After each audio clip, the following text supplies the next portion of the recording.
Hi, my name's Nick with Machine Gun Dad. Welcome back to the channel. Today, on this episode of our slightly modified field strip series, we have a metal frame Ruger P89 and a polymer framed Ruger P95. We're basically going to be doing a field strip of both of them. They're very similar firearms, but they come apart in pretty much the exact same way with a little bit of differences.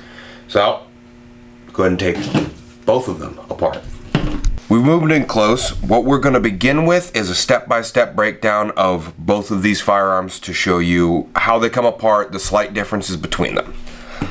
Beginning, as always, with showing clear on both firearms this time. The Ruger P series begins with, in the ejection port, you have the ejector right here. It is kind of spring loaded and a little difficult at times. You can push it down and hear it click. I don't know how well you can see down in there to see how it's pointing across the magazine well at this point. Same thing on the P95. This one is a little bit more loose. I don't know if it's because it's worn or they changed up the design or something, but I would assume it's because it's been more used since this is the newer firearm. Once that is pushed down, you're going to let off the slide lock, pull back till you see this cutout on the P89 lines up with the metal, bar that sticks out of the disassembly lever. Push that till it lines up, and then push this little button on the other side. You'll see that this has popped out. On the P89, this is captive. The whole thing comes off the front end. On your P95, same thing. There's your notches. Push back and out. It can get a little stuck, so just kind of play with the tension. The P95 is not captive, at least for this one. Comes off the front end. We're just gonna set the lowers off to the side because they are no longer important. You can see a very clear difference in the springs. This is a solid piece of metal, and it also has this cutout down here that slides into this cutout on your barrel. Just like that. Whereas with the P89, it's a little bit more complicated, and this is a bit worn out and stuck, so we're just going to leave that there. You can see that there is no big metal chunk on the back end of the spring. It's just a piece of flat metal that hooks down onto that cutout on the bottom end with this, tab that your disassembly lever will latch into.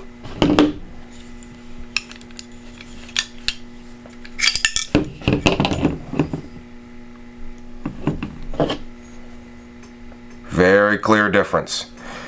This has this black piece that sticks up, and this is a notched cut on the top end. So, there's it taken apart. You can clearly see that when lined up, the slide is just a little bit longer. Same thing with the barrel. When lined up, just a little bit longer.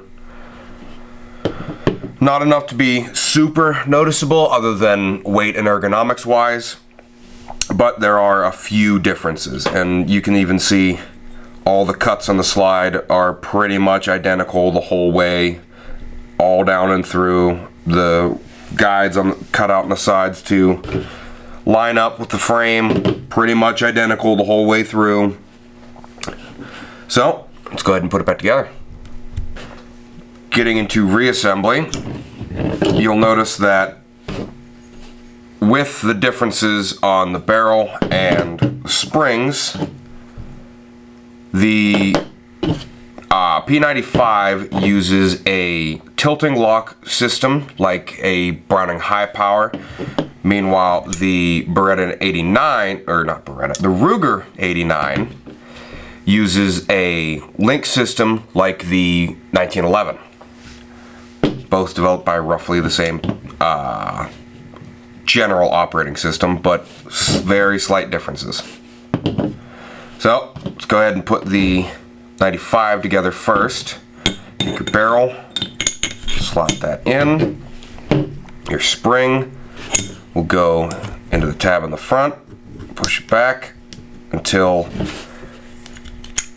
this flat piece here lines up with this little flat indentation on the bottom end of the barrel. And you'll notice that, I don't know how well you can see it, that little hole right here, that little notch cut out, should line up. And you take your lower, line up the guides, push that to the rear till you get all the way back and line up that disassembly notch.